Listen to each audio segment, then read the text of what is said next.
श्रीराम राम राम श्रीरामचन्द्र जय।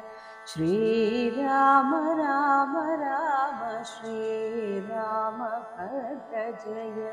श्रीराम राम राम सीताभिराम जय। श्रीराम राम राम लोकाभिराम जय। श्रीराम राम राम ലോകാഭിരാമ ജയ. എഴുത്തച്ഛൻ്റെ മിക്ക കൃതികളും കിളിപ്പാട്ട് രൂപത്തിലാണ്. അതായത് ഒരു കിളിയെ കൊണ്ട് ആ തത്തയെ കൊണ്ട് കഥ പറയിക്കുന്ന രീതിയിലാണ് എഴുത്തച്ഛൻ രചിച്ചിട്ടുള്ളത്.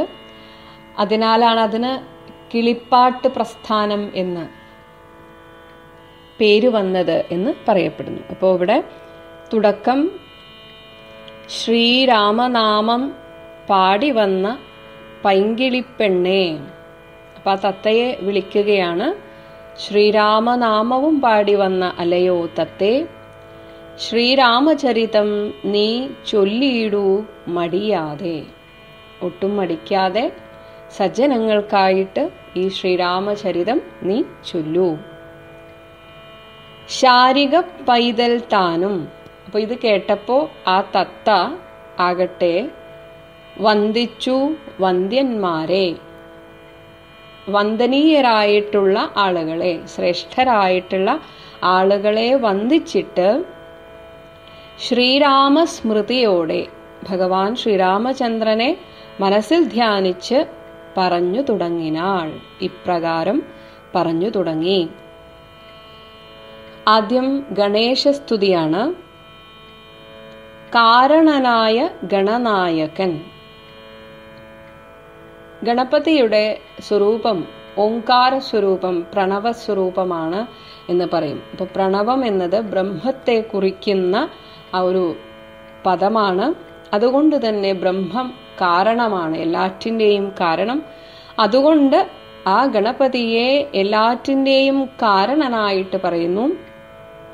അങ്ങനെ കാരണനായ ഗണനായകൻ, ബ്രഹ്മാത്മകൻ, ബ്രഹ്മസ്വരൂപനായിട്ടുള്ള ആ കാരുണ്യമൂർത്തി, ശിവശക്തി സംഭവൻ, ശിവനും പാർവതിയും ഇവരുടെ മകനായിട്ട് സംഭവൻ, ജനിച്ചവൻ ആ ദേവൻ. വാരണമുഖൻ, വാരണം ആന, ആനയുടെ മുഖത്തോടുകൂടിയ ആ ഗണപതി, മമ എൻ്റെ പ്രാരബ്ധ വിഘ്നങ്ങളെ. പ്രാരബ്ധം എന്നതിന് നമുക്ക് രണ്ട് രീതിയിലും എടുക്കാം. ഒന്ന് നമ്മുടെ പ്രാരബ്ധ കർമ്മം എന്ന് പറയാം. എന്നാൽ ഇപ്പോൾ ഞാനിതാ ഈ തുടങ്ങിയിരിക്കുന്ന എൻ്റെ ഈ കൃതിയുടെ ആ വിഘ്നങ്ങളെയൊക്കെ തന്നെ വാരണം ചെയ്തിടുവാൻ, ഇതൊക്കെ ഇല്ലാതെയാക്കുവാൻ ആവോളം വന്ദിക്കുന്നേൻ.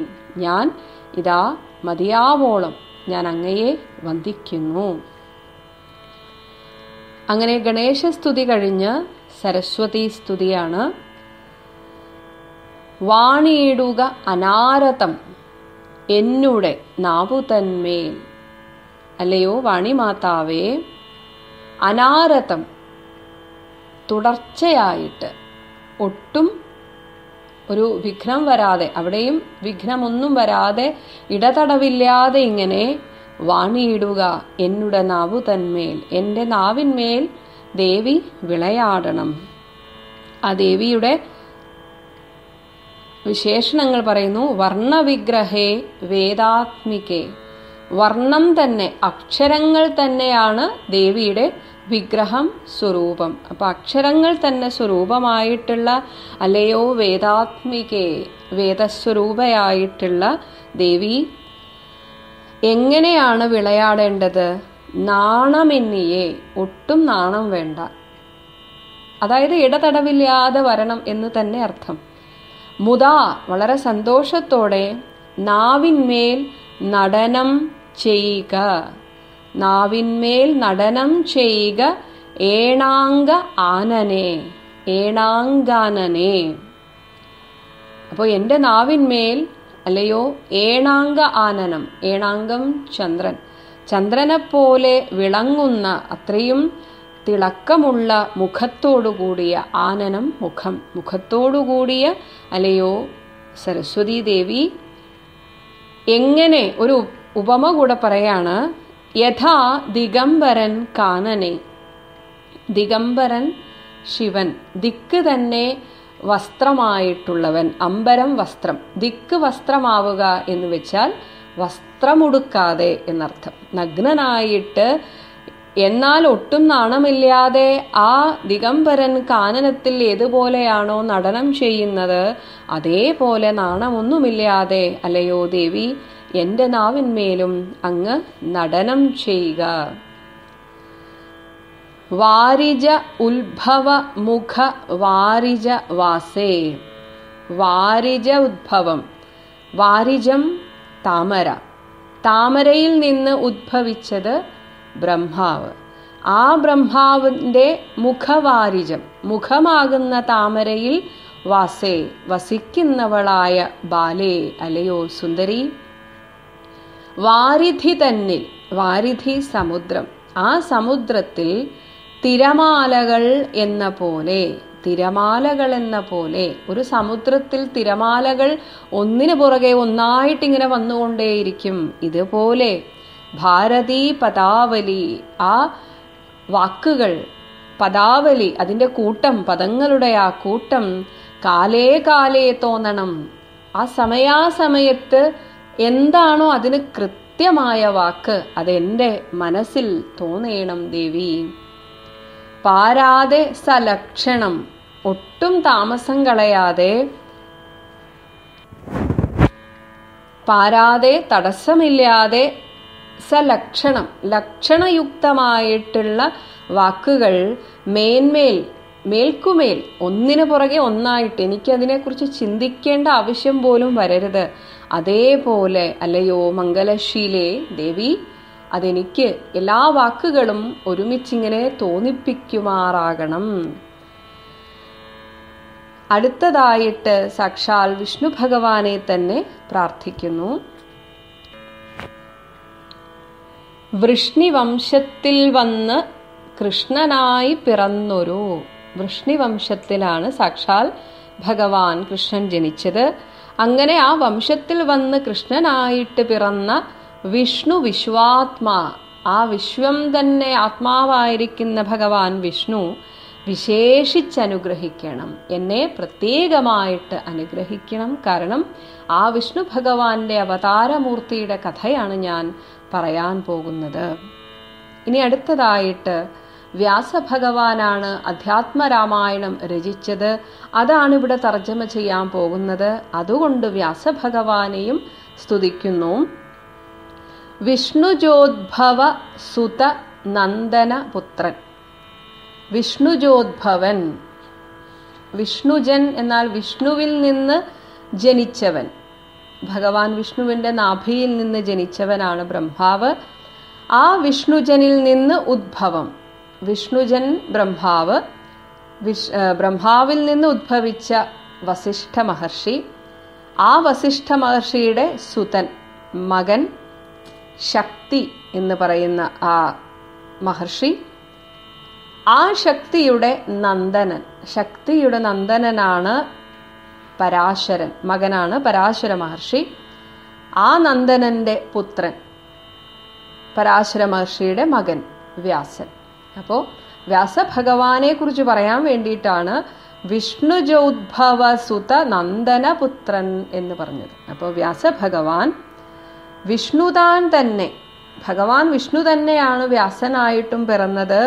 അങ്ങനെ വന്നു പിറന്ന ആ തപോധനൻ, ആ വ്യാസഭഗവാന്റെ ഒരു ഭാഗ്യം, വിഷ്ണു തൻ മായാഗുണ ചരിത്രമെല്ലാം കണ്ട ഭഗവാൻ ശ്രീകൃഷ്ണന്റെ ആ കാലത്ത്, അതേ കാലത്ത് തന്നെ ജീവിച്ചിരുന്ന ആളാണ് വ്യാസഭഗവാൻ. അതുകൊണ്ട് ശ്രീകൃഷ്ണ പരമാത്മാവിൻ്റെ എല്ലാ ലീലകളും നേരിട്ട് കാണാൻ ഭാഗ്യം സിദ്ധിച്ച, അതാണ് തൻ മായാഗുണ ചരിത്രമെല്ലാം കണ്ട, എല്ലാം നേരിട്ട് കണ്ട കൃഷ്ണനാം, കൃഷ്ണൻ എന്ന് തന്നെയാണ് ആ വ്യാസഭഗവാനും മറ്റൊരു പേര് കൃഷ്ണ ദ്വൈപായനൻ.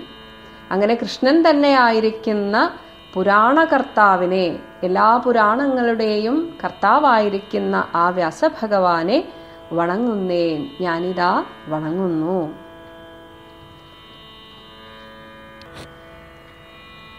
ഇനിയാണ് വാൽമീകി മഹർഷിയെ സ്തുതിക്കുന്നത്. നാൻ മറ നേരായ, മറ എന്നതിന് വേദം എന്നാണ് അർത്ഥം.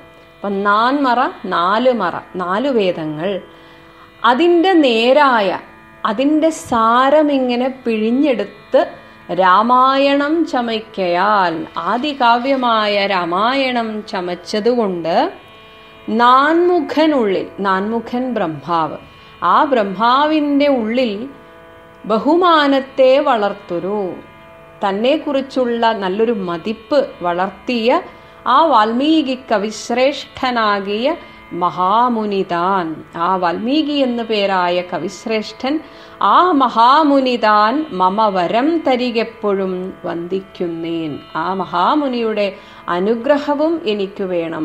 ആ ഒരു അനുഗ്രഹം എനിക്ക് വരമായി തരാൻ വേണ്ടി ഞാനിതാ വന്ദിക്കുന്നു. രാമനാമത്തെ സദാകാലവും ജപിച്ചിടും. ഇനി പരമേശ്വരനെ, കാരണം പരമേശ്വരനും ശ്രീ പാർവതി ദേവിയുമായിട്ടുള്ള സംഭാഷണമാണ്, ആ രൂപത്തിലാണ് ഈ ഒരു രാമായണ കഥ, അധ്യാത്മ രാമായണം രചിച്ചിരിക്കുന്നത്. അതാണ് രാമനാമത്തെ സദാകാലവും ജപിച്ചിടും. എപ്പോഴും രാമനാമത്തെ ജപിക്കുന്ന കാമനാശനൻ ഉമാവല്ലഭൻ. കാമനാശനൻ, കാമദേവന്റെ ശത്രുവായിട്ടാണ്. ശത്രു എന്നാൽ കാമദേവൻ ഒരിക്കൽ ഈ പരമശിവന്റെ തപസ് ഇളക്കാൻ വേണ്ടി വന്നു. അങ്ങനെ കണ്ണു തുറന്നപ്പോൾ കാമദേവൻ ചാരമായിപ്പോയി. അതുകൊണ്ടാണ് പിന്നീട് കാമവൈരി എന്നൊക്കെയാണ് പരമേശ്വരനെ വിളിക്കുന്നത്. അങ്ങനെ കാമനാശനൻ, കാമത്തെ നശിപ്പിക്കുന്നവൻ, അങ്ങനെ മറ്റൊരു അർത്ഥവും പറയാം. മഹായോഗിയാണ് പരമേശ്വരൻ. അപ്പോൾ കാമവാസനയെയൊക്കെ നശിപ്പിച്ചവനാണ്. അങ്ങനെയുള്ള ഉമാവല്ലഭൻ, ഉമാദേവിയുടെ ഭർത്താവായിട്ടുള്ള മഹേശ്വരൻ, ശ്രീ മഹാദേവൻ, പരമേശ്വരൻ, സർവേശ്വരൻ എല്ലാം ഭഗവാന്റെ പര്യായങ്ങളാണ്. മാമകെ മനസ്സി വാണിയിടുവാൻ വന്ദിക്കുന്നേൻ. മാമകെ എൻ്റെ മനസ്സിൽ എന്നുമെന്നും വാണിയിടുവാൻ അങ്ങയെ ഞാൻ വന്ദിക്കുന്നു. ഇനി ദേവന്മാരെയും മറ്റു മുനിമാരെയും ഒക്കെ വന്ദിക്കുന്നു. വാരിജോത്ഭവനാദിയാകിയ ദേവന്മാരും, വാരിജോത്ഭവൻ ബ്രഹ്മാവ്, ബ്രഹ്മാവ് തുടങ്ങിയ ദേവന്മാരും നാരദ പ്രമുഖന്മാരാകിയ മുനികളും, നാരദൻ തുടങ്ങിയ മറ്റ് ദേവർഷിമാരും വാരിജ ശര അരാദി പ്രാണനാഥയും. ഇവിടെ വാരിജം എന്നതിന് വെള്ളത്തിൽ നിന്ന് ഉണ്ടായ താമര, താമര ശരമായിട്ടുള്ള ആൾ കാമദേവൻ. 5 ശരങ്ങളും പലവിധത്തിലുള്ള പുഷ്പങ്ങളാണ് കാമദേവന്. അപ്പൊ അങ്ങനെ വാരിജം തന്നെ ശരമായിട്ടുള്ള കാമദേവന്റെ അരാദി ശത്രു. അപ്പൊ കാമദേവന്റെ ശത്രു, ആ ശത്രു ആരാണ്? പരമശിവൻ. പരമശിവന്റെ പ്രാണനാഥ, പ്രാണനാഥയും. അപ്പോൾ പാർവതീദേവി മമ എന്നെ തുണയ്ക്കണം. അതുപോലെ വാരിജ മകളായ ലക്ഷ്മീദേവി, വാരിജ മകൾ ലക്ഷ്മീദേവിയായിട്ടുള്ള ആ ദേവിയും എന്നെ തുണയ്ക്കണം. ഇനി കാരണഭൂതന്മാരാം ബ്രാഹ്മണരുടെ, ഇനി ബ്രാഹ്മണ സമൂഹത്തെ എല്ലാവരെയും വന്ദിക്കുകയാണ്. കാരണഭൂതന്മാരാം ബ്രാഹ്മണരുടെ ചരണ അരുണാംബുജ ലീന പാംസു സഞ്ചയം, ചരണാരുണാംബുജ ലീന പാംസു സഞ്ചയം. എല്ലാറ്റിനും കാരണഭൂതന്മാരായിട്ടുള്ള, അതായത് ബ്രഹ്മത്തെ അറിയുന്നവനാണ് ബ്രാഹ്മണൻ. അപ്പൊ ആ ബ്രഹ്മം എല്ലാറ്റിൻ്റെയും കാരണമാണ്. അതുകൊണ്ട് ആ ബ്രഹ്മത്തെ അറിയുന്നവരെ ആ കാരണഭൂതന്മാരായിട്ടുള്ള ബ്രാഹ്മണർ എന്നാണ് വിളിക്കുന്നത്. ബ്രഹ്മത്തെ അറിയുന്നവർ അതായിട്ട് ഭവിക്കുമെന്നാണ്, ബ്രഹ്മം തന്നെയായിട്ട് ഭവിക്കും. അങ്ങനെയുള്ള ബ്രാഹ്മണരുടെ ചരണ അരുണ അംബുജം, അവരുടെ ആ പാദം എങ്ങനെയാണ്? അരുണ അംബുജം, നല്ല ഇളം ചുവപ്പുള്ള അംബുജം, താമര പോലെയാണ്. അതിലെ ലീന പാംസു സഞ്ചയം, വളരെ നേർത്ത പൊടി, അതിൻ്റെ ആ സഞ്ചയം, അവരുടെ കാലടികൾ, അതിനുള്ള അർഹതയെ എനിക്കുള്ളൂ എന്നാണ്. അവരുടെ കാലടികളിൽ പ്രണമിക്കുമ്പോൾ ആ കാലടികളിൽ നിന്നുണ്ടാകുന്ന പൊടികൾ മമ ചേതോദർപ്പണത്തിൻ്റെ, എൻ്റെ മനസ്സാകുന്ന ദർപ്പണം, കണ്ണാടി, എൻ്റെ മനസ്സിൽ ഇപ്പോൾ ഒരുപാട് അഴുക്കുകളുണ്ട്. ആ അഴുക്കുകളെയൊക്കെ, മാലിന്യമെല്ലാം തീർത്ത് ശോധന ചെയ്തിടുവാൻ, എൻ്റെ മനസ്സിൻ്റെ മാലിന്യങ്ങളൊക്കെ തീർക്കാനുള്ള ആ ഒരു ഔഷധമാണ് ആ ബ്രാഹ്മണരുടെ പദസഞ്ചയം, അതിലെ ആ പൊടി.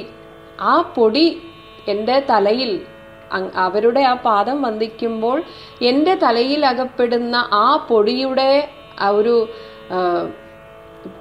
പരിശുദ്ധി കൊണ്ട് എൻ്റെ ചേതോദർപ്പണത്തിൻ്റെ മാലിന്യമെല്ലാം തീർത്ത് ശോധന ചെയ്തിടുവാൻ ഞാനിതാ ആവോളം വന്ദിക്കുന്നേൻ. ആധാരം നാനാ ജഗന്മയനാം ഭഗവാനും വേദമെന്നല്ലോ ഗുരുനാഥൻ താൻ അരുൾ ചെയ്തു. ഇവിടെ നാനാ ജഗത്ത്, 14 ലോകമായിട്ടും ഇവിടെ ഇരിക്കുന്ന ആ വിരാട് സ്വരൂപനായിട്ടുള്ള, അതാണ് നാനാ ജഗന്മയൻ. ഈ ജഗത്ത് തന്നെ ആ ഭഗവാനാണ്. അങ്ങനെ ആയിരിക്കുന്ന ആ ഭഗവാനും ആധാരം, ആ ഭഗവാന് ആധാരമായിട്ടിരിക്കുന്നത്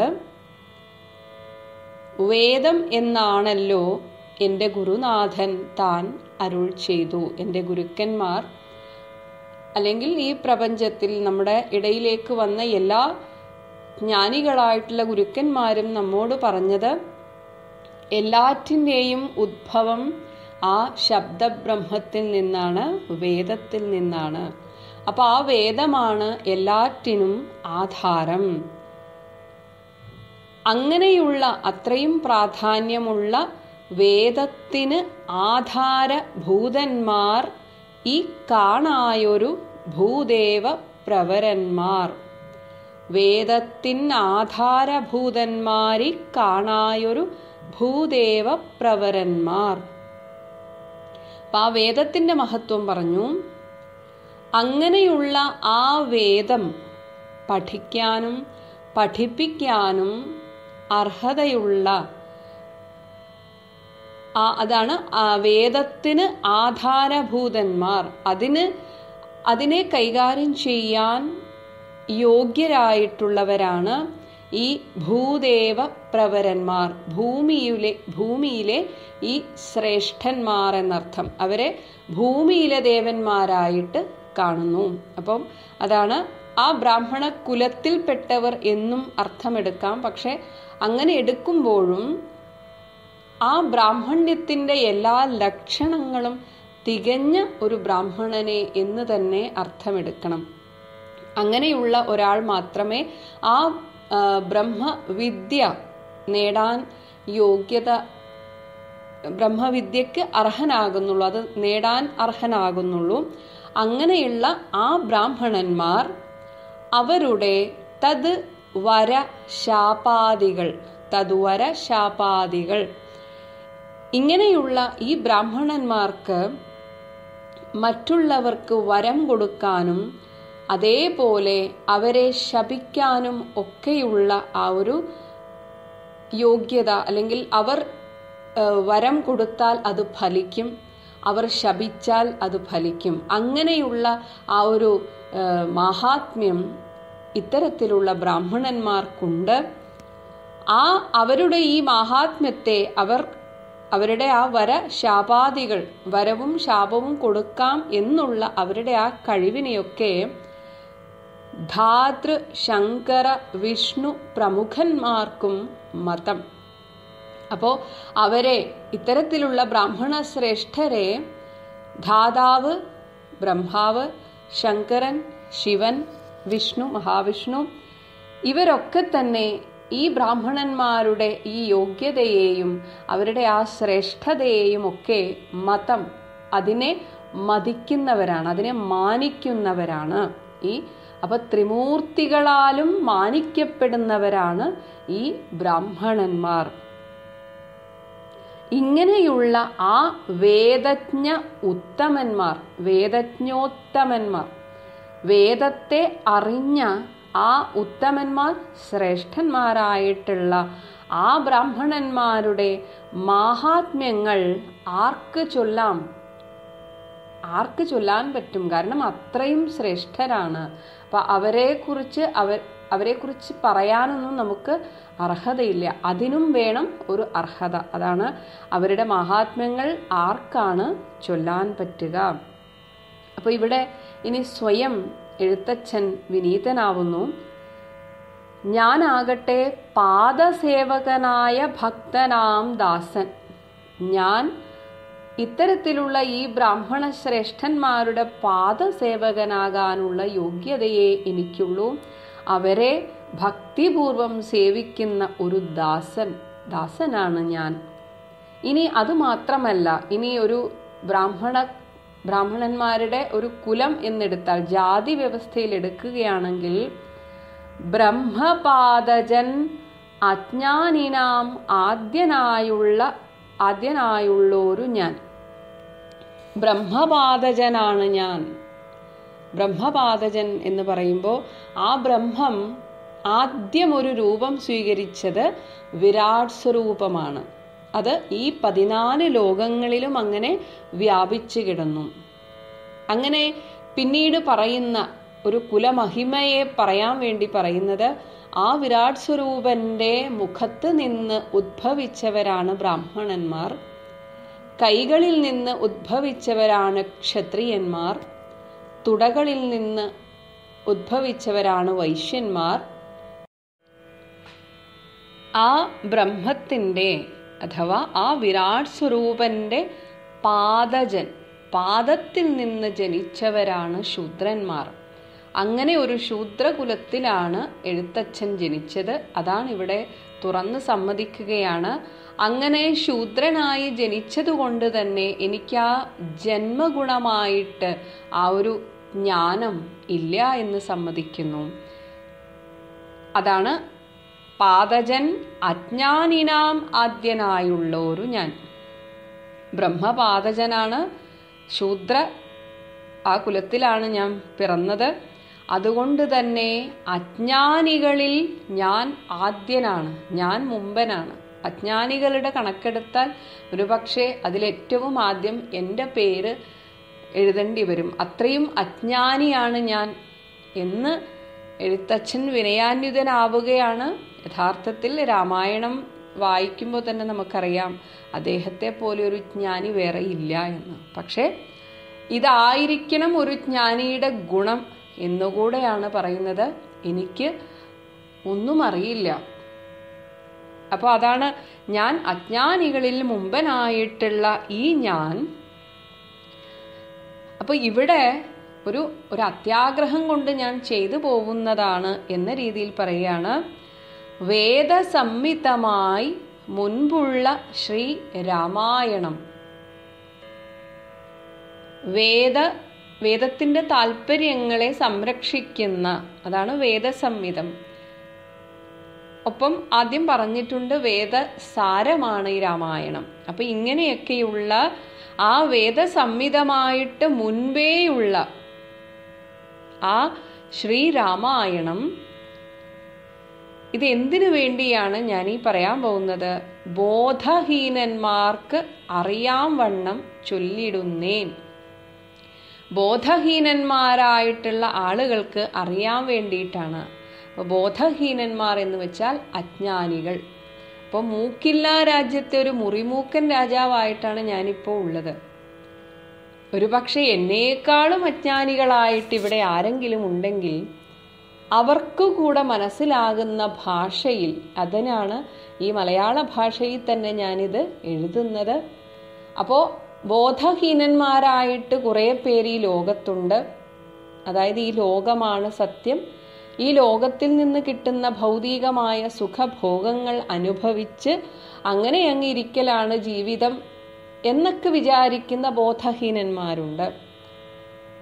അവർക്ക് ഇതല്ല ജീവിതം എന്ന് പഠിക്കാനായിട്ട് നിർഭാഗ്യവശാൽ ഇതൊക്കെ എഴുതി വച്ചിരിക്കുന്നത് ശ്രേഷ്ഠ ഭാഷ എന്ന് അറിയപ്പെടുന്ന സംസ്കൃത ഭാഷയിലാണ്. അപ്പം അന്നത്തെയൊക്കെ കാലത്ത് പ്രത്യേകിച്ച് ബ്രാഹ്മണന്മാർ ഇത് തങ്ങൾക്ക് മാത്രമേ പഠിപ്പിക്കാവൂ എന്ന് ചിന്തിച്ചിരുന്നവരാണ്. അതുകൊണ്ട് തന്നെ ഈ ബോധഹീനന്മാരായിട്ടുള്ള ആളുകളെ പഠിപ്പിക്കാനും ആരും മുതിരാറില്ല. അവരതിനൊന്നും സ്വയം അതിനൊരു താല്പര്യം എടുക്കാറും ഇല്ല. അപ്പോൾ ആ ബോധഹീനന്മാരെപ്പോഴും അതുപോലെ അങ്ങനെ പോവുകയാണ്. അപ്പം അതുകൊണ്ട് എഴുത്തച്ഛൻ ഒരു ഉപകാരമാണ് അവർക്ക് ചെയ്യുന്നത്. ഒരു കഥാരൂപത്തിൽ, ഒരു കാവ്യരൂപത്തിൽ മലയാള ഭാഷയിൽ ഇതെഴുതുമ്പോൾ വേദസാരം മുഴുവൻ ഇങ്ങനെ കടഞ്ഞെടുത്തിട്ടുള്ള ആ രാമായണം ഒരു കാവ്യരൂപത്തിൽ എഴുതിയാലെങ്കിലും ഈ ബോധഹീനന്മാരായിട്ടുള്ള ആളുകൾ അത് വായിച്ചാൽ അവർക്ക് കുറച്ചെങ്കിലും അതിനെക്കുറിച്ചൊരറിവ് അത് ഉണ്ടാകാൻ വേണ്ടിയിട്ടാണ് ഞാനിത് ചൊല്ലുന്നത്. അതാണ് ബോധഹീനന്മാർക്കറിയാൻ വണ്ണം ചൊല്ലിടുന്നേൻ. എന്നാൽ ഈ വേദസംഹിതമാണ് എന്ന് പറഞ്ഞ സ്ഥിതിക്ക് വേദത്തെക്കുറിച്ചുള്ള നല്ലൊരറിവുള്ള ഒരാൾക്ക് മാത്രമേ രാമായണം ശരിക്കും എഴുതാൻ പറ്റുള്ളൂ. അതുകൊണ്ട് എഴുത്തച്ഛൻ പ്രാർത്ഥിക്കുകയാണ്, ആ വേദജ്ഞന്മാരായിട്ടുള്ള ബ്രാഹ്മണന്മാരുടെ അനുഗ്രഹത്താൽ എനിക്ക് വേദാംഗ വേദാന്താദി വിദ്യകളെല്ലാം ചേതസി തെളിഞ്ഞ് ഉണർന്നാവോളം തുണയ്ക്കണം. വേദം 4 വേദങ്ങൾ, ഋഗ്വേദം, യജുർവേദം, സാമവേദം, അഥർവവേദം. ഇനി ആ വേദത്തിൻ്റെ അംഗങ്ങളുണ്ട് 6 വേദാംഗം. അതായത് വേദപഠനത്തെ സഹായിക്കുന്ന ശാസ്ത്ര ശാഖകളാണ് വേദാംഗങ്ങൾ. അതിലൊന്ന് ശിക്ഷാശാസ്ത്രം, അതായത് ഉച്ചാരണം, എങ്ങനെയാണ് വേദം ഉച്ചരിക്കേണ്ടത് എന്നതിനെക്കുറിച്ചുള്ള അറിവ് നൽകുന്ന ആ ഒരു ശാസ്ത്രഗ്രന്ഥമാണ് ശിക്ഷ, അല്ലെങ്കിൽ ആ ഒരു ശാഖ. നമുക്കറിയാം, വേദ ഉച്ചാരണം കേട്ടിട്ടുള്ളവർക്കറിയാം, ഒരു പ്രത്യേക രീതിയിലാണ് ആ വേദം ഉച്ചരിക്കേണ്ടത്. അപ്പം അതിനെക്കുറിച്ച് പറയുന്ന ആ ഒരു ശാസ്ത്രശാഖയാണ് ശിക്ഷ. അപ്പം അത് പഠിക്കണം. ഇനി കൽപ്പം, അതുപോലെ ഈ വേദത്തിന് അധികാരികളായിരിക്കുന്ന, വേദം പഠിക്കാൻ അധികാരികളായിരിക്കുന്നവർ ചെയ്തിരിക്കേണ്ട അനുഷ്ഠാന വിധികളെക്കുറിച്ച് പറഞ്ഞിരിക്കുന്ന ഗ്രന്ഥമാണ്, അല്ലെങ്കിൽ ആ ഒരു ശാസ്ത്രശാഖയാണ് കൽപ്പം. ഇനി വ്യാകരണം. ഏത് ഭാഷയും നമുക്ക് വ്യക്തമായി മനസ്സിലാകണമെങ്കിൽ അതിൻ്റെ വ്യാകരണം അറിയണം. അപ്പോൾ മാത്രമേ അത് തെറ്റുകൂടാതെ നമുക്കത് പ്രയോഗിക്കാൻ സാധിക്കുകയുള്ളൂ. അപ്പം വ്യാകരണം, ഈ വേദ ഉച്ചാരണത്തിന്, വേദമന്ത്രങ്ങളൊക്കെ മനസ്സിലാക്കാൻ വ്യാകരണവും അറിഞ്ഞിരിക്കണം. അപ്പോൾ വ്യാകരണവും ഈ വേദാംഗത്തിലെ ഒരു ശാസ്ത്രമാണ്. ഇനി നിരുക്തം ഇതൊക്കെ അറിഞ്ഞാലും ഓരോ പദങ്ങളുടെയും വാക്യത്തിൻ്റെയും ഒക്കെ അർത്ഥം അറിഞ്ഞിരിക്കണം. അതെങ്ങനെയാണ് ആ വാക്ക് വന്നിരിക്കുന്നത് എന്ന് അറിഞ്ഞിരിക്കണം. അപ്പം അതിൻ്റെ വ്യുൽപ്പത്തിയോടുകൂടെ, വ്യുൽപ്പത്തി എന്ന് വെച്ചാൽ ഇപ്പോൾ വാരിജം, വാരി ജലം, അതിൽ നിന്ന് ജനിച്ചത് അല്ലെങ്കിൽ അതിൽ നിന്നുണ്ടായത് വാരിജം, താമര, ഇങ്ങനെ ഒരു വ്യുൽപ്പത്തി ഉണ്ടാവും ഓരോ വാക്കിനും. അപ്പം അതടക്കമുള്ള ആ ഒരു നിഘണ്ടുവിനെയാണ് നിരുക്തം എന്ന് പറയുന്നത്. ഇനി ഛന്ദസ് വൃത്തം. ഇപ്പൊ ഏത് കാവ്യത്തിനും ഒരു വൃത്തമുണ്ടാകും. അപ്പൊ വേദമന്ത്രങ്ങളൊക്കെ തന്നെ ഓരോ ശ്ലോക രൂപത്തിലാണ് ഉള്ളത്. അപ്പൊ അതിനെക്കുറിച്ചുള്ള ആ ഒരു ഛന്ദശാസ്ത്രം, വൃത്തത്തെക്കുറിച്ച് അറിഞ്ഞിരിക്കണം. അതാണ് ഒരു വേദാംഗം ഛന്ദസ്. ഇനി ജ്യോതിഷം. അപ്പോൾ ഒരു വേദമന്ത്രങ്ങൾ പഠിച്ചിരുന്നാൽ മാത്രം പോരാ, ആ വേദമന്ത്രങ്ങൾ ഉപയോഗിക്കേണ്ട രീതി, അതിന് എപ്പോൾ ഇത് ഉപയോഗിക്കണം, അതിന് പറ്റിയ സമയമേത് എന്നൊക്കെ അറിഞ്ഞിരിക്കാനുള്ള ആ ഒരു ശാസ്ത്ര ശാഖയാണ് ജ്യോതിഷം. അപ്പോൾ ശിക്ഷ, കൽപ്പം, വ്യാകരണം, നിരുക്തം, ഛന്ദസ്, ജ്യോതിഷം, ഈ 6 അംഗങ്ങളെക്കുറിച്ചുകൂടെ അറിയുന്ന ഒരാൾക്ക് മാത്രമേ വേദം കൃത്യമായിട്ട് പഠിക്കാൻ സാധിക്കുകയുള്ളൂ. അതാണ് വേദം, വേദാംഗം. ഇനി വേദാന്തം, വേദത്തിന്റെ അന്തം. വേദം എന്ന വാക്കിന് അറിവ് എന്നാണ് അർത്ഥം. അപ്പൊ ആ അറിവിന്റെ അന്തം, അറ്റം, ഏതൊന്നറിഞ്ഞാൽ പിന്നെ ഇനി ഒന്നും അറിയാൻ ബാക്കിയില്ല, ഒന്നും ബാക്കിയില്ലാത്ത ആ അറിവ്, അതാണ് വേദാന്തം. അതിന്റെ മറ്റൊരു പേരാണ് ഉപനിഷത്ത്. ആ ഉപനിഷത്തിനെ ജ്ഞാനകാന്ഡം എന്നാണ് വിളിക്കുന്നത്. വേദത്തിന്റെ മറ്റു ഭാഗങ്ങളൊക്കെ കർമ്മകാന്ഡവും ഈ ജ്ഞാനത്തെക്കുറിച്ച്, ആത്മജ്ഞാനത്തെക്കുറിച്ച്, ബ്രഹ്മവിദ്യയെക്കുറിച്ച് പ്രതിപാദിക്കുന്ന ഭാഗത്തെ പ്രത്യേകമായിട്ടാണ് ഉപനിഷത്ത് എന്ന് പറയുന്നത്. അതിനെയാണ് വേദാന്തം എന്ന് പറയുന്നത്. ഇപ്പം നമ്മൾ സാധാരണയുള്ള ഭൗതികമായിട്ടുള്ള ഏതറിവും ഒരിക്കലും അത് പൂർത്തിയായി എന്ന് പറയാൻ പറ്റില്ല. അത് എപ്പോഴും ഇങ്ങനെ അപ്ഡേറ്റ് ആയിക്കൊണ്ടേയിരിക്കണം. കാരണം പുതിയ പുതിയ ഓരോരോ കാലത്തിൻ്റെ ഒരു മാറ്റം വരുമ്പോൾ പല ശാസ്ത്ര ഗ്രന്ഥങ്ങളിൽ നിന്നും നമുക്ക് പുതിയത് പഠിക്കാനുണ്ടാവും. അപ്പോൾ അതിനൊരറ്റമില്ല. എന്നാൽ വേദപഠനത്തിന് ഒരു അന്തമുണ്ട്.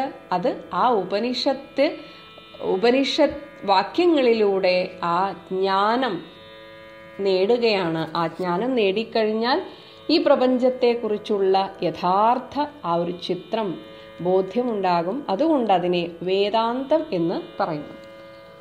അപ്പൊ ഇതൊക്കെ അറിഞ്ഞിട്ട് വേണം വേദാംഗ വേദാന്താദി വിദ്യകളെല്ലാം ചേതസി, എൻ്റെ മനസ്സിൽ തെളിഞ്ഞ്, അത് തെളിയണം. ഒരു അഴുക്കുമില്ലാത്ത ആ വെള്ളം എങ്ങനെ തെളിഞ്ഞ് അടിത്തട്ട് വരെ കാണാൻ പറ്റുമോ അതുപോലെ എനിക്കിതിൻ്റെ എല്ലാ അർത്ഥം, അതിൻ്റെ എല്ലാ വ്യുൽപ്പത്തിയോടും കൂടെ അറിയണം.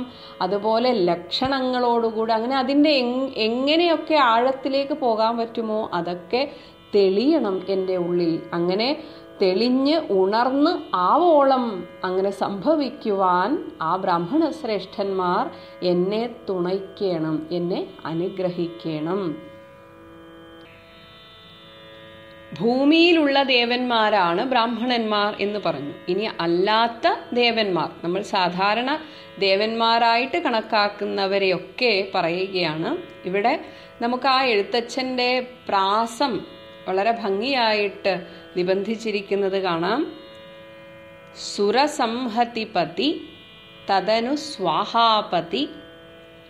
സുരസംഹതിപതി എന്നാൽ ഇന്ദ്രൻ, തദനു അതിനുശേഷം സ്വാഹാപതി, സ്വാഹയുടെ പതി ഭർത്താവ് അഗ്നിദേവൻ, അഗ്നിയുടെ ഭാര്യയാണ് സ്വാഹ. ഇനി വരദൻ പിതൃപതി, വരം തരാൻ സാധിക്കുന്ന പിതൃക്കളുടെ പതിയായിട്ടുള്ള ആ യമദേവൻ. ഇനി നിറുതി, ഒരു അഷ്ടദിക്പാലകനാണ് നിറുതി. ജലപതി, ജലത്തിൻ്റെ പതി, അത് വരുണൻ, വരുണദേവൻ. തരസാ സദാഗതി, വളരെ പെട്ടെന്ന് ആ സദാഗതിയായിട്ടുള്ള എപ്പോഴും ചലിച്ചുകൊണ്ടിരിക്കുന്ന വായുദേവൻ. ഇനി സദയം, ദയയോടുകൂടെ ആ നിധിപതി, നിധിയുടെ സമ്പത്തിൻ്റെ അധിദേവൻ കുബേരൻ. ഇനി കരുണാനിധിയായിട്ടുള്ള പശുപതി, കരുണാനിധിയായിട്ടുള്ള പശുപതി എന്നത് ഈശൻ. ആ ഈശനെയും അഷ്ടദിക്പാലകരിൽ ഒരാളായിട്ടും കാണുന്നുണ്ട്. ഇനി നക്ഷത്രപതി, നക്ഷത്രങ്ങളുടെയൊക്കെ പതി ആയിട്ടുള്ള ചന്ദ്രൻ. സുരവാഹിനീപതി തനയൻ ഗണപതി. ആദ്യം സുരവാഹിനിപതി, സുരലോകം, സ്വർഗലോകം. സ്വർഗലോകത്തിൽ നിന്ന് വാഹിനി ഒഴുകി വരുന്ന നദി ഗംഗാനദി. ആ ഗംഗാനദിയുടെ പതി, ഗംഗാ കാമുകനായിട്ട് അറിയപ്പെടുന്ന സാക്ഷാൽ പരമശിവൻ. ആ പരമശിവന്റെ തനയൻ മകൻ ഗണപതി. അപ്പൊ ഗണപതി വന്ദനം കഴിഞ്ഞതാണ്, എന്നാലും ഇവിടെ ആ ഒരു പ്രാസം ഒപ്പിച്ച് വരും എന്നതുകൊണ്ടും കൂടി ആവാം വീണ്ടും ഗണപതിയെ സ്തുതിക്കുന്നു. ഇനി അടുത്തത് ഒരേ വാക്ക് തന്നെ, പക്ഷെ അർത്ഥം വേറെയാണ്. വീണ്ടും ഒരു സുരവാഹിനീപതിയുണ്ട്. ഇവിടെ സുരലോകം എന്നത് ദേവന്മാർ എന്ന് തന്നെ അർത്ഥം. അപ്പൊ സുരന്മാരുടെ വാഹിനി എന്നതിന് ഇവിടെ സൈന്യം എന്നർത്ഥം. അപ്പൊ ആ സൈന്യത്തിന്റെ പതി, ദേവന്മാരുടെ സേനയുടെ പതി, ദേവസേനാപതി സുബ്രഹ്മണ്യൻ. ഇനി പ്രമഥ ഭൂതപതി, ഭൂതഗണങ്ങളുടെയൊക്കെ പതിയായിരിക്കുന്ന സാക്ഷാൽ പരമശിവൻ. ഇനി ശ്രുതിവാക്യാത്മാ ദിനപതി, ദിനപതി സൂര്യദേവൻ. ആ സൂര്യദേവൻ ഖേടാനാം പതി, ഗ്രഹങ്ങളുടെയും പതിയാണ്. ആ സൂര്യദേവന്റെ ഒരു പ്രത്യേകത പറയുന്നു, ശ്രുതിവാക്യാത്മാ. ശ്രുതിവാക്യം വേദവാക്യം. ആ വേദവാക്യത്തിൽ അല്ലെങ്കിൽ വേദങ്ങളിലൊക്കെ സൂര്യദേവന് ഒരു പ്രത്യേക സ്ഥാനമുണ്ട്. നമുക്കറിയാം, ഗായത്രി മന്ത്രം ജപിക്കുന്ന സമയത്ത് ആ സൂര്യദേവനോടാണ് എൻ്റെ എൻ്റെ ബുദ്ധിയെ പ്രചോദിപ്പിക്കൂ എന്ന് പറയുന്നത്. അതുപോലെ ആദിത്യഹൃദയ മന്ത്രം, ആ മന്ത്രം രാമായണത്തിൽ വരുന്ന ഒരു മന്ത്രമാണ്. അപ്പോൾ വളരെ പ്രാധാന്യമുണ്ട് സൂര്യദേവന്. അങ്ങനെയുള്ള ആ സൂര്യദേവൻ ഇനി ജഗതി ചരാചരജാതി, ഈ ദേവന്മാർ മാത്രമല്ല, ഈ ജഗത്തിൽ ചരവും അചരവും ചലിക്കുന്നതും ചലിക്കാത്തതുമായിട്ടുള്ള എല്ലാ ജാതികളായിട്ടുള്ള എല്ലാ പ്രാണിവർഗങ്ങളും അഗതിയായോരടിയൻ അനുഗ്രഹിക്കേണം. ഞാൻ ഒരു ഗതിയുമില്ലാത്തവനാണ്. അവിടെ വീണ്ടും തൻ്റെ ആ ഒരു വിനയം പ്രകടിപ്പിക്കുകയാണ്. അഗതിയായിട്ടുള്ള അടിയനെ, എന്നെ അനുഗ്രഹിക്കണം. അതിനായിട്ട് അകമേ, എൻ്റെ മനസ്സുകൊണ്ട് സുഖം തരാൻ, അല്ലെങ്കിൽ അത്രയും ഇഷ്ടത്തോടെ ഞാൻ അനിശം വന്ദിക്കുന്നേൻ. ഞാൻ അനിശം എന്നാൽ എല്ലായ്പ്പോഴും ഞാൻ നിങ്ങളെയൊക്കെ തന്നെ വന്ദിക്കുന്നു. ഈ പ്രപഞ്ചത്തിലെ എല്ലാ ദേവീദേവന്മാരുടെയും ബ്രാഹ്മണ ശ്രേഷ്ഠന്മാരുടെയൊക്കെ അനുഗ്രഹം ഉണ്ടെങ്കിൽ മാത്രമേ എനിക്ക് ഇത്രയും മഹത്തായ ഈ ഒരു കൃതി രചിക്കാൻ സാധിക്കുകയുള്ളൂ. ഇനി അടുത്തതായി സ്വന്തം ഗുരുനാഥനായിരിക്കുന്ന ജ്യേഷ്ഠനെ തന്നെ വന്ദിക്കുന്നു. അഗ്രജൻ മമ, എൻ്റെ അഗ്രജൻ, എൻ്റെ ജ്യേഷ്ഠൻ. സതാം വിദുഷാം അഗ്രേസരൻ, സതാം വിദുഷാം അഗ്രേസരൻ. അദ്ദേഹം വിദുഷാം പണ്ഡിതന്മാരിൽ, എങ്ങനെയുള്ള സതാം സജ്ജനങ്ങളായിട്ടുള്ള പണ്ഡിതന്മാരിൽ അഗ്രേസരൻ, പ്രഥമഗണനീയനാണ്. മൽ ഗുരുനാഥൻ, എൻ്റെ ഗുരുനാഥനാണ് ആ ജ്യേഷ്ഠൻ. ആ ജ്യേഷ്ഠൻ, ഇവർക്ക് ഒരു സ്വന്തമായിട്ട് പള്ളിക്കൂടം ഒക്കെ ഉണ്ട്. അപ്പോൾ ആ പള്ളിക്കൂടത്തിൽ ഒരുപാട് പേർ വന്ന് താമസിച്ച് പഠിക്കും. ഗുരുകുല വിദ്യാഭ്യാസമായിരുന്നു. അപ്പോൾ അവിടെയുള്ള അനേക അന്തേവാസികളോടും, അപ്പോൾ അവരും ഒട്ടും മോശക്കാരല്ല, എല്ലാവരും പണ്ഡിതന്മാരാണ്.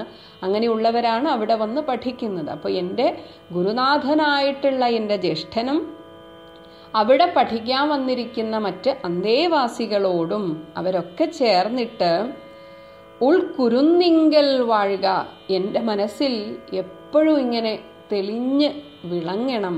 എൻ്റെ ഉൾക്കുരുന്നിങ്കൽ വാഴുക രാമനാം ആചാര്യനും, രാമൻ എന്നു പേരുള്ള എൻ്റെ ജ്യേഷ്ഠനായിട്ടുള്ള ആചാര്യൻ എൻ്റെ ഉള്ളിൽ എപ്പോഴും ഇങ്ങനെ വിളങ്ങണം.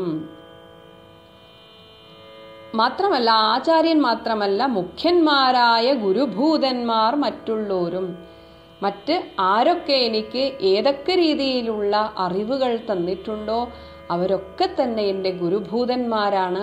അവരും എൻ്റെ ഉള്ളിൽ എപ്പോഴും വിളങ്ങണം. അവരുടെ അനുഗ്രഹം എനിക്ക് തീർച്ചയായും ഉണ്ടാവണം.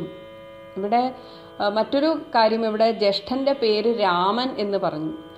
അപ്പോൾ ഒരു ഐതിഹ്യത്തിൽ അദ്ദേഹത്തിൻ്റെ ഈ തുഞ്ചത്ത് എഴുത്തച്ഛൻ്റെ ചരിത്രം പറയുന്ന വേളയിൽ ഞാൻ വായിച്ച് കണ്ടതാണ്. യഥാർത്ഥത്തിൽ എഴുത്തച്ഛൻ്റെ ശരിയായ പേരെന്താണെന്ന് പലർക്കും അറിയില്ല. അപ്പോൾ ഈ രാമൻ്റെ അനുജൻ എന്ന് പറഞ്ഞാണത്രേ.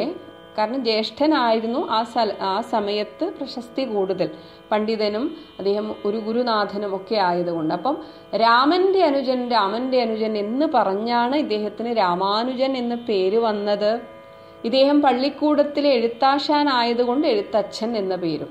അപ്പൊ ഇദ്ദേഹത്തിന്റെ യഥാർത്ഥ പേരെന്താണെന്ന് അറിയില്ല എന്നൊരു ചരിത്രം പറയുന്നത് കേട്ടു. അപ്പൊ ജ്യേഷ്ഠന്റെ പേരാണ് രാമൻ. ഇനി പറയുന്നു, ശ്രീരാമായണം പുരാ വിരിഞ്ച വിരചിതം. വിരിഞ്ചൻ ബ്രഹ്മാവ്. ആ ബ്രഹ്മാവിന്റെ മുഖത്ത് നിന്ന് വേദവും പുരാണവും ഇതിഹാസങ്ങളും ഒക്കെ ആ ബ്രഹ്മാവിന്റെ മുഖത്ത് നിന്ന് ഈ ലോകം ഉണ്ടായ സമയത്ത് തന്നെ പുറപ്പെട്ടിരുന്നു. അല്ലെങ്കിൽ അദ്ദേഹത്തിന്റെ ആ ഒരു സങ്കല്പത്തിൽ ഇതൊക്കെ ഉണ്ടായിരുന്നു എന്നാണ് പറയപ്പെടുന്നത്. അങ്ങനെ അദ്ദേഹത്തിന്റെ മനസ്സിൽ ഉണ്ടായ ശ്രീരാമായണം 100 കോടി ഗ്രന്ഥമുണ്ട്, ഇല്ലത് ഭൂമി തന്നിൽ. ആ രാമായണം 100 കോടിയോളം വരുമെന്നാണ്. അത്രയും ശ്ലോകങ്ങൾ, അത്രയും ഗ്രന്ഥങ്ങൾ. എന്നാൽ അതൊന്നുപോലും ഭൂമിയിൽ പ്രചരിച്ചില്ല. അങ്ങനെ ഇരിക്കെയാണ് രാമനാമത്തെ ജപിച്ചൊരു കാട്ടാളൻ മുന്നം മാമുനിപ്രവരനായി വന്നത് കണ്ടു ധാതാ. എന്നാൽ ഇതെന്തുകൊണ്ടാണ് ഭൂമിയിൽ പ്രചരിക്കാതിരുന്നത്? അതിന് പറ്റിയ, അത് പ്രചരിപ്പിക്കാൻ ഒരു അധികാരിയായിട്ടുള്ള, അർഹനായിട്ടുള്ള ഒരു കർത്താവിനെ കണ്ടുകിട്ടിയില്ല. അതുകൊണ്ടാണ് ഈ രാമായണത്തെ ബ്രഹ്മാവ് തൻ്റെ മനസ്സിൽ തന്നെ അങ്ങനെ സൂക്ഷിച്ചു വെച്ചത്. എന്നാൽ ഈ രാമനാമത്തിൻ്റെ തന്നെ മഹത്വം കൊണ്ട് മുമ്പ് കാട്ടാളനായിരുന്ന ഒരാൾ രാമനാമത്തെ ജപിച്ചതുകൊണ്ടു മാത്രം ഒരു മാമുനിപ്രവരനായി, ഒരു മുനിശ്രേഷ്ഠനായി വന്നു കണ്ട ആ ധാതാവ്, ആ ബ്രഹ്മാവ്, ഇദ്ദേഹം തന്നെയാണ് ഇതിന് കർത്താവാകാൻ ഏറ്റവും യോഗ്യൻ എന്ന് തീരുമാനിച്ചു. കാരണം ഏത് കാര്യവും സ്വയം അനുഭവിച്ച ഒരാൾക്ക് ഉറപ്പിച്ച് പറയാൻ പറ്റും. നിങ്ങളിത് അനുഷ്ഠിക്കൂ, നിങ്ങൾക്ക് ഇത് സാധ്യമാണ് എന്ന് ഉറപ്പിച്ച് പറയാൻ പറ്റണമെങ്കിൽ നമുക്കത് അനുഭവവേദ്യമായിരിക്കണം. അപ്പോൾ വാൽമീകി മഹർഷിക്ക് ഈ ലോകത്തിലുള്ളവരോട് പറയാം, രാമനാമം പോലെ അത്രയും മഹത്തായൊരു മന്ത്രം വേറെ ഇല്ല. കാരണം ഇതാ ഈ അനുഭവസ്ഥൻ ഞാൻ തന്നെയാണ് അതിനുദാഹരണം എന്ന് അദ്ദേഹത്തിന് അസന്നിഗ്ധം പറയാം. അതുകൊണ്ട് അദ്ദേഹത്തെ പോലെ ഇതിലും നല്ലൊരു ഉചിതനായിട്ടുള്ളൊരു കർത്താവ് വേറെ ഇല്ല എന്ന് ആ ധാതാവ് ബ്രഹ്മാവ് തീരുമാനിച്ചു. അങ്ങനെ ഭൂമിയിലുള്ള ജന്തുക്കൾ എന്ന് വെച്ചാൽ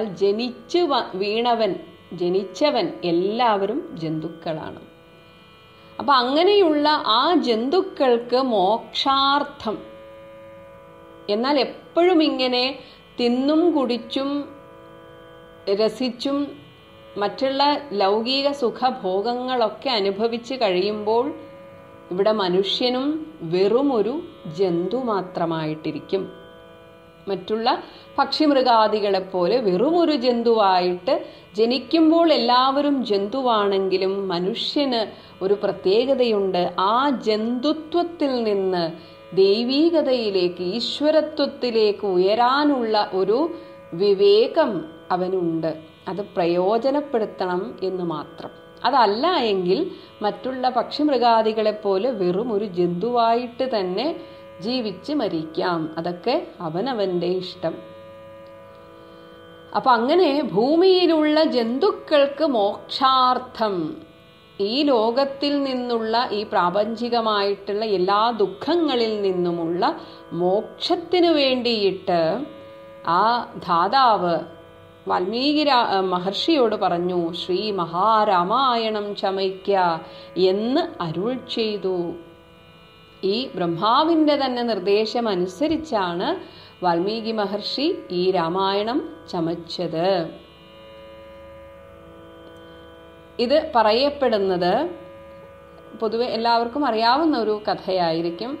തമസാ നദീ തീരത്ത് താമസിച്ചുകൊണ്ടിരിക്കുന്ന വാൽമീകി മഹർഷി ഒരു ദിവസം സ്നാനത്തിനായിട്ട് തമസാ നദിയിൽ പോയ സമയത്ത് അവിടെ മരക്കൊമ്പിലിരുന്ന ക്രൗഞ്ചപ്പക്ഷികളിൽ, ഇണക്കുരുവികളായിട്ടുള്ള ക്രൗഞ്ചപ്പക്ഷികളിൽ ഒന്നിനെ ഒരു വേടൻ അമ്പെയ്ത് വീഴ്ത്തിയപ്പോൾ അത് കണ്ട് ദുഃഖിച്ച ശോകത്താൽ ആതുരനായിട്ടുള്ള ആ മഹർഷിയുടെ ഉള്ളിൽ നിന്ന് അറിയാതെ ഒരു ശ്ലോകം പുറത്തേക്ക് വന്നു.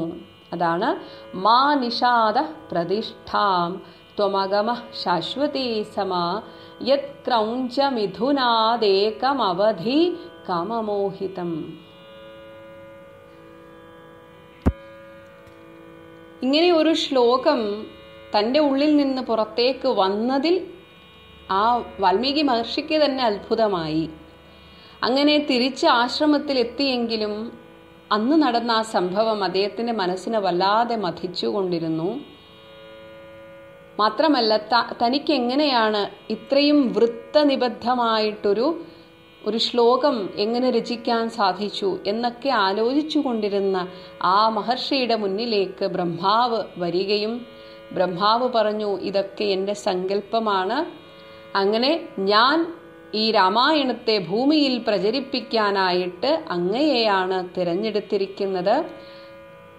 ഈ രാമായണത്തെ നാരദ മുനി വന്ന് ഈ വാൽമീകിക്ക് പിന്നീട് ഉപദേശിച്ചു കൊടുത്തു എന്നാണ് പറയുന്നത്. പിന്നീട് നാരദനും വാൽമീകി മഹർഷിയുമായിട്ടുള്ള സംഭാഷണത്തിനിടെ ഏറ്റവും ഉത്തമനായ ഒരു പുരുഷൻ ആര് എന്ന ചോദ്യത്തിന് ഉത്തരമായിട്ട് അത് ശ്രീരാമചന്ദ്രനാണെന്നും ആ രാമചന്ദ്രന്റെ കഥയ്ക്ക് ഈ ക്രൗഞ്ചപക്ഷികളുടെ കഥയുമായിട്ടൊരു ബന്ധമുണ്ടായി വന്നു. കാരണം സീതയും രാമനുമായിട്ടുള്ള ആ പക്ഷികളെ അല്ലെങ്കിൽ ആ ഇണകളായിട്ട് നിന്ന അവരെ രാവണൻ എന്ന കാട്ടാളൻ വന്ന് പിരിച്ചുവല്ലോ. അപ്പൊ ആ കഥയും ഈ ക്രൗഞ്ചപക്ഷികളുടെ കഥയുമായി കൂട്ടിച്ചേർത്ത് അങ്ങനെ ആ ബ്രഹ്മാവിൻ്റെ തന്നെ നിർദ്ദേശത്താലാണ് വാൽമീകി രാമായണം രചിച്ചത്. അപ്പൊ അതുകൊണ്ടാണ് ഇവിടെ പറഞ്ഞത് ശ്രീ മഹാരാമായണം ചമയ്ക്ക എന്നരുൾ ചെയ്തിട്ട് പിന്നീട് വീണാപാണിയും ഉപദേശിച്ചു രാമായണം. വീണ കയ്യിലുള്ള ആ നാരദ മഹർഷി പിന്നീട് വന്നിട്ട് ആ രാമകഥ മുഴുവനായിട്ട് വാൽമീകി മഹർഷിയെ പറഞ്ഞ് കേൾപ്പിച്ചു കൊടുത്തു. അതിനനുസരിച്ച് പിന്നീട് തൻ്റെ മനസ്സിൽ വന്ന ഓരോ കാര്യങ്ങളും, ആ രാമന്റെ കഥ ചെറുപ്പം മുതലുള്ള കാര്യങ്ങൾ ഒരു ചിത്രം പോലെ മനസ്സിൽ തെളിഞ്ഞു വന്നു വാൽമീകി മഹർഷിക്ക്. അങ്ങനെ ആ തെളിഞ്ഞു വരാൻ വേണ്ടിയിട്ട് വാണീദേവിയും വാൽമീകി തൻ നാവിന്മേൽ വാണിയിടിനാൾ. കാരണം വാണീദേവിയുടെ അനുഗ്രഹമില്ലാതെ ഇത്രയും മഹത്തായൊരു ഗ്രന്ഥം എഴുതാൻ സാധിക്കില്ല. അപ്പൊ ഇവിടെ എഴുത്തച്ഛൻ പറയുകയാണ്, അല്ലയോ വാണീദേവി ഒരിക്കൽ പ്രാർത്ഥിച്ചതാണ്, എന്നാൽ പോലും വാണിയിടുക ഔവണ്ണമൻ. എങ്ങനെ വാൽമീകി മഹർഷിയുടെ നാവിന്മേൽ എങ്ങനെയാണോ ദേവി അവിടെ നടനമാടിയത്, അതുപോലെ വാണിയിടുക ഔവണ്ണമൻ നാവിന്മേൽ ഏവം ചൊൽവാൻ. എന്നാൽ എനിക്ക് ഇങ്ങനെയൊക്കെ പറയണം, എന്നാൽ അത് ഒരു അധിക പ്രസംഗമാകുമോ എന്ന ഒരു ലജ്ജ. അതാണ് ഏവം ചൊൽവാൻ നാണമാകുന്നു താനും. എനിക്ക് നാണമാകുന്നുണ്ട്. കാരണം വാൽമീകി മഹർഷി എവിടെ കിടക്കുന്നു, ഈ എഴുത്തച്ഛൻ എവിടെ കിടക്കുന്നു. അപ്പൊ അങ്ങനെ എനിക്ക് പറയാൻ ലജ്ജയുണ്ട്. എന്നാലും അതിനെന്താവതിപ്പോൾ. പക്ഷെ പറയാതിരിക്കാനും പറ്റില്ല. കാരണം ദേവിയുടെ അനുഗ്രഹമില്ലാതെ എനിക്കിത് എഴുതാനും പറ്റില്ല.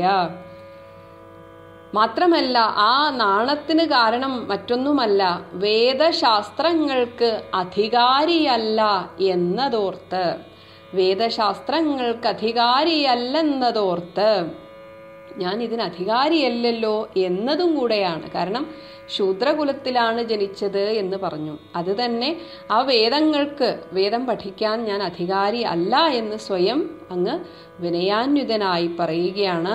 അതുകൊണ്ട് ഞാൻ ഈ പറയുന്നത് എൻ്റെ ഒരു അത്യാഗ്രഹമാണെങ്കിൽ ചേതസി സർവം ക്ഷമിച്ചിടുവിൻ കൃപയാലേ.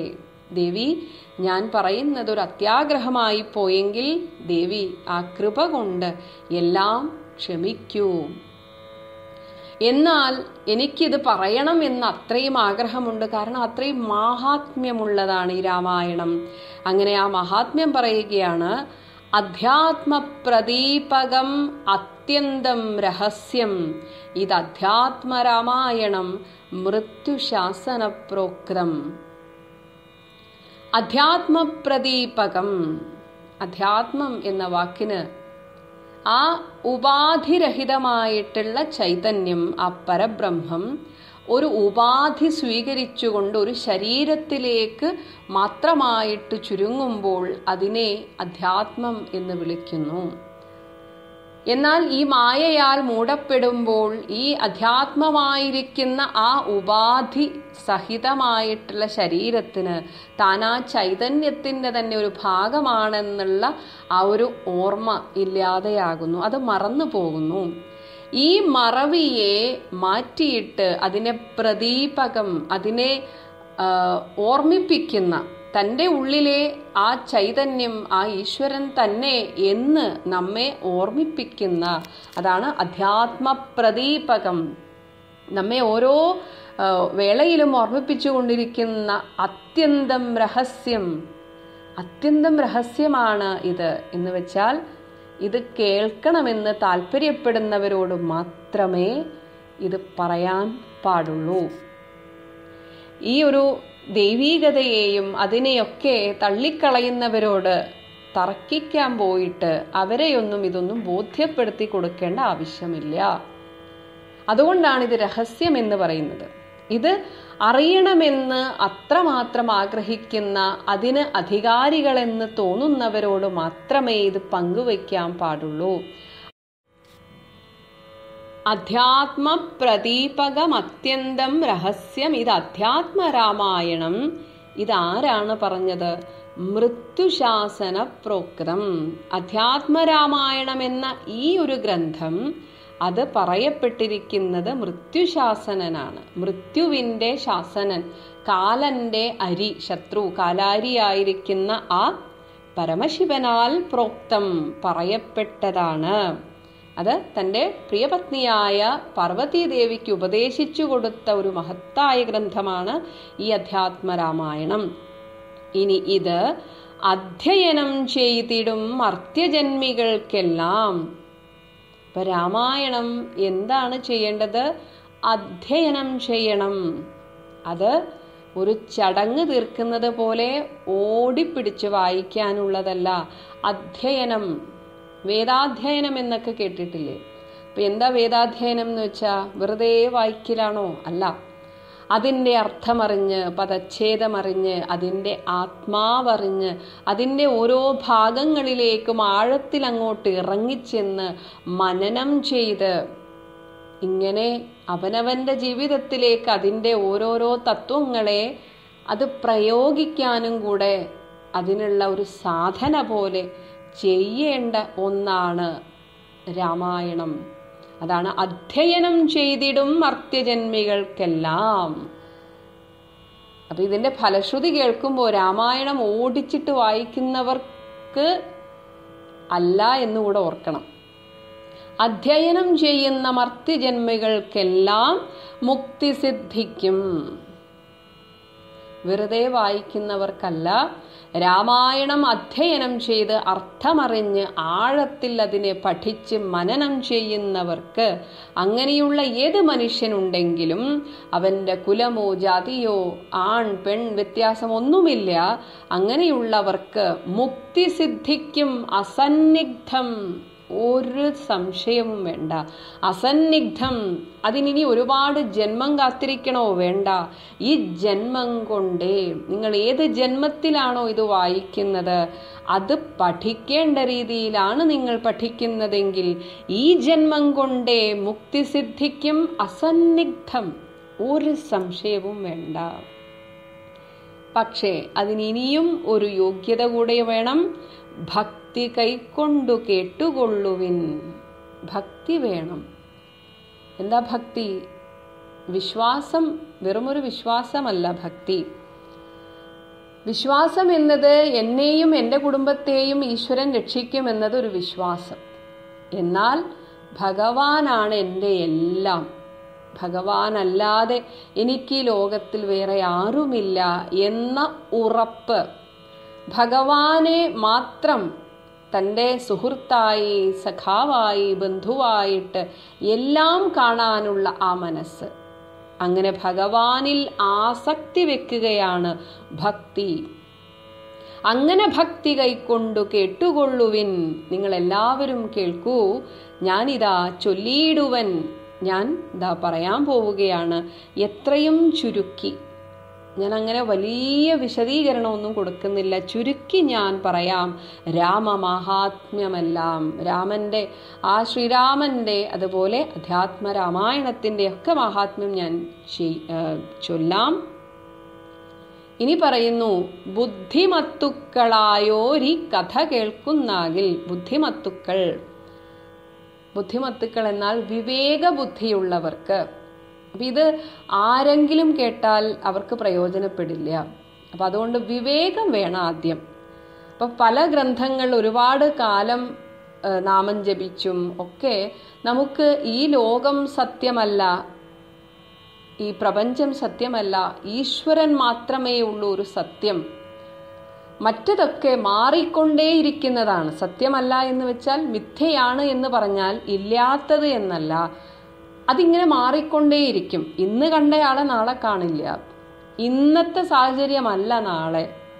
എന്നാൽ എത്രയോ ലക്ഷം വർഷങ്ങൾക്ക് മുമ്പേ മനുഷ്യൻ ഈശ്വരൻ എന്ന സത്യത്തെ അറിഞ്ഞു തുടങ്ങി, ഇന്നും അറിയുന്നു. അപ്പോൾ ഒരേ ഒരു സത്യമേ ഇവിടെ മാറ്റമില്ലാതെ തുടരുന്നുള്ളൂ.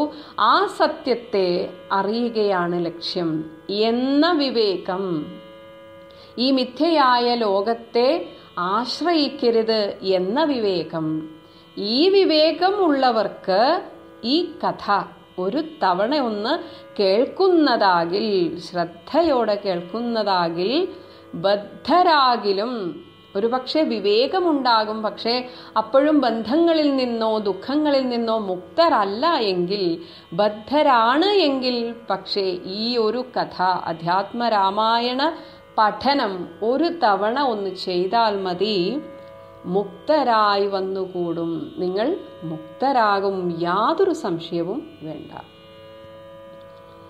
ഇനി ഭഗവാനെ കുറിച്ച് തന്നെ പറയുന്നു, ധാത്രിഭാരത്തെ തീർപ്പാൻ ബ്രഹ്മാദി ദേവഗണം പ്രാർത്ഥിച്ചു ഭക്തിപൂർവം സ്തോത്രം ചെയ്തത് മൂലം. ധാത്രിഭാരം, ഭൂമിയുടെ ആ രാക്ഷസന്മാരുടെയൊക്കെ ഭാരത്തെ തീർക്കാൻ ബ്രഹ്മാദി ദേവഗണം, ബ്രഹ്മാദികളായിട്ടുള്ള ദേവന്മാർ പ്രാർത്ഥിച്ചതുകൊണ്ട്, ഭക്തിപൂർവം പ്രാർത്ഥിച്ച് സ്തോത്രം ചെയ്തത് കാരണം, ദുഗ്ധാബ്ധി മധ്യേ, ദുഗ്ധാബ്ധി പാലാഴി, ആ പാലാഴിയുടെ മധ്യത്തിൽ, പാലാഴിയുടെ ഒത്ത നടുവിലായിട്ട് ഭോഗിസത്തമനായിടുന്ന, ഭോഗിസത്തമൻ ആ സാക്ഷാൽ അനന്തൻ, ആദിശേഷനായിരിക്കുന്ന ആ അനന്തന്റെ മെത്തമേൽ, അനന്തനാകുന്ന ആ മെത്തമേൽ യോഗനിദ്ര ചെയ്തിടും നാരായണൻ. യോഗനിദ്ര ചെയ്ത ആ നാരായണമൂർത്തി ധാത്രീമണ്ഡലം തന്നിൽ, ധാത്രി ഭൂമി, ഭൂമിയിൽ എവിടെ അവതരിച്ചു? മാർത്താണ്ഡകുലത്തിങ്കൽ. മാർത്താണ്ഡൻ സൂര്യൻ, സൂര്യവംശത്തിലാണ് ശ്രീരാമചന്ദ്രൻ പിറന്നത്.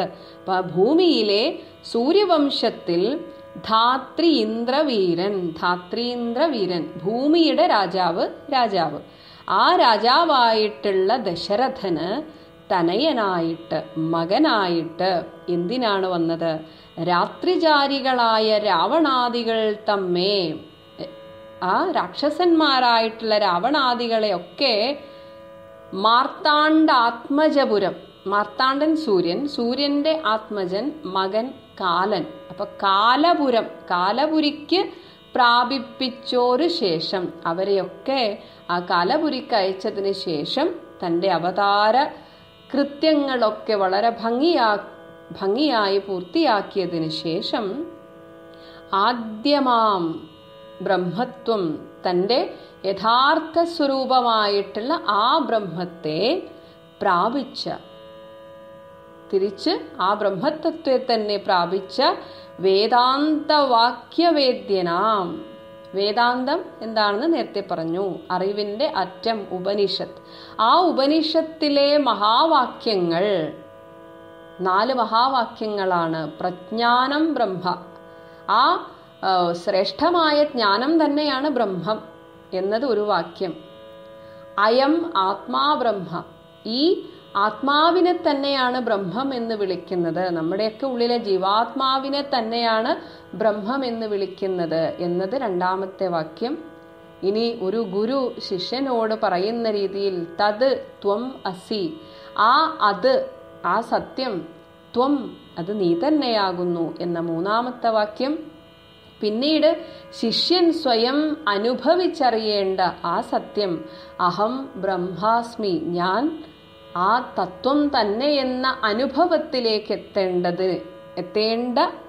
എത്തിക്കഴിഞ്ഞാൽ ആ അനുഭവവേദ്യമാകുന്ന ആ വാക്യം. ഇങ്ങനെയുള്ള ആ 4 വാക്യങ്ങളുടെ മനനം കൊണ്ട് എത്തിപ്പെടേണ്ട, വേദ്യം അറിയേണ്ട, ആ അറിയേണ്ട തത്വമാണ് ശ്രീരാമചന്ദ്രൻ. അങ്ങനെയുള്ള ആ ശ്രീരാമചന്ദ്രനാണ് ഒരു ഉപാധി, ഒരു ശരീരം സ്വീകരിച്ച് അവതരിച്ച് ഭൂമിയിലേക്ക് വന്നത്. അങ്ങനെ സീതാപതിയായ, സീതയുടെ ഭർത്താവായ ശ്രീപാദം, അങ്ങനെയുള്ള ഭഗവാന്റെ ആ പാദം ഇതാ വന്ദിക്കുന്നേൻ.